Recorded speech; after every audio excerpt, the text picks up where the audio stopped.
and roast people over.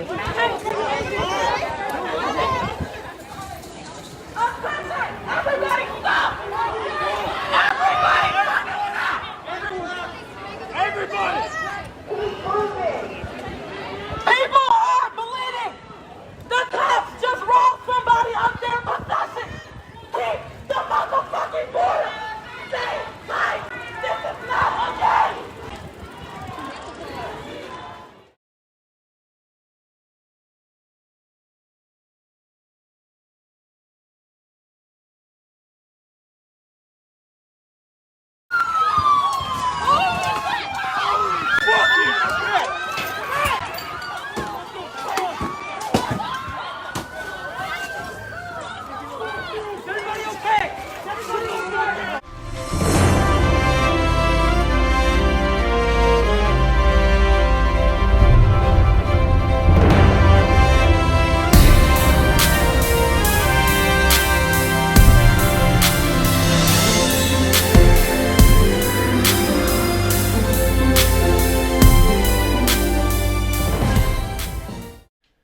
All right, guys, I do have a Monday editorial for you, starting another week, last week of July for 2020.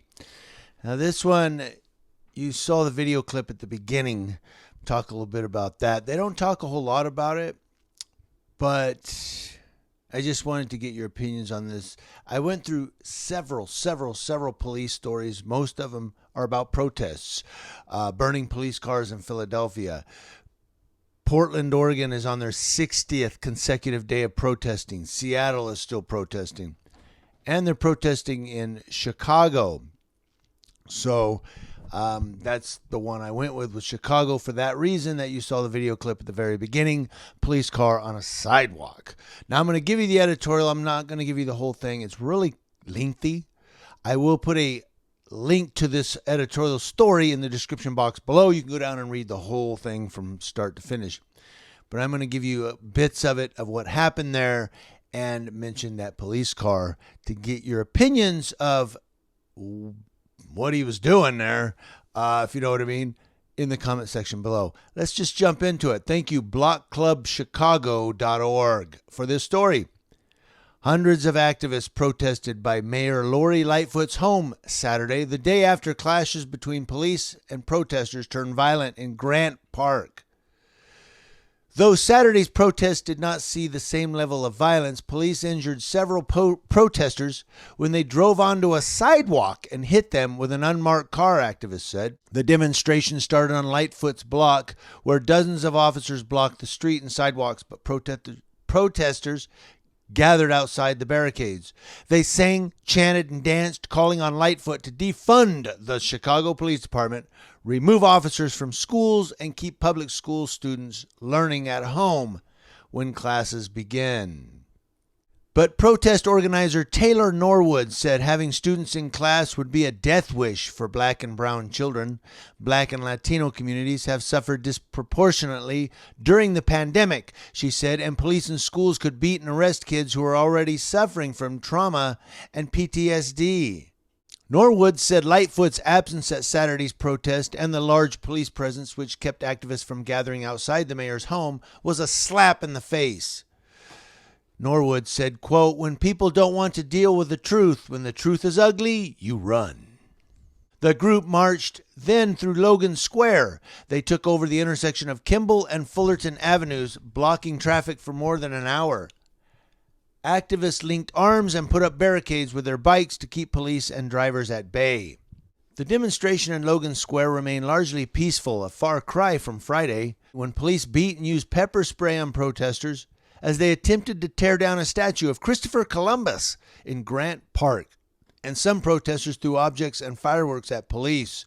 But at one point, video shows police in an unmarked police car drove onto the sidewalk, hitting several protesters and their bicycles. A Chicago police spokeswoman said the officer in that car drove onto the sidewalk because he was trying to get to an officer in another car who had been surrounded by a large crowd. The officer in the video saw a clear path on the sidewalk and attempted to go down that path, and then while he was traveling on the sidewalk, the crowd rushed the vehicle and surrounded him again, the spokeswoman said. The video was posted to a Humboldt Park Facebook group. No officers reported injuries from the incident caught on video, though a police car was damaged, the spokeswoman said. She said the department did not receive reports of protesters being injured by the driver. But protesters in the video and on social media said several people were injured and bleeding. Norwood said the activists in Logan Square were partly motivated to act out of the violence that happened Friday at Columbus Park. She said they want justice for Miracle Boyd, an 18-year-old activist with Good Kids Mad City who had her teeth knocked out by a police officer.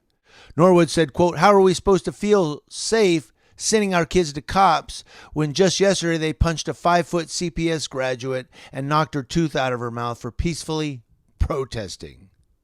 And there's quite a bit more. It goes down and down to read. There's some pictures to look at. The link to this whole story is in the description box below. I just wanted to throw this out there, get your opinions on it. But, the thing is, we've got two differing stories here that the police car drove on the sidewalk but didn't hurt anybody because he was going to rescue another cop. But then there's protesters who are saying, yeah, no, there were people that were injured and bleeding. So I want to know what you guys think about a cop who just drives on the sidewalk because is he trying to get to an emergency call? I'll just drive down the sidewalk and get to the other cop. I mean, I don't know. It could go either way. If there was a cop in danger, officer in danger, code 30, 33, code 1 Adam 12. No, 33 means emergency. So we got a 33, cop down, code 3 over here. Boom, or were they just pissed off because there were protesters on the sidewalk and said, let's just drive through these motherfuckers? I don't know. What do you guys think? Let me know in the comment section below. It's Monday. I need coffee, as you can tell. I'm stumbling, mumbling. I'm going to get off of this and let you guys comment and read the story in the link below. Thank you for watching on this Monday. Somebody needs to wake up.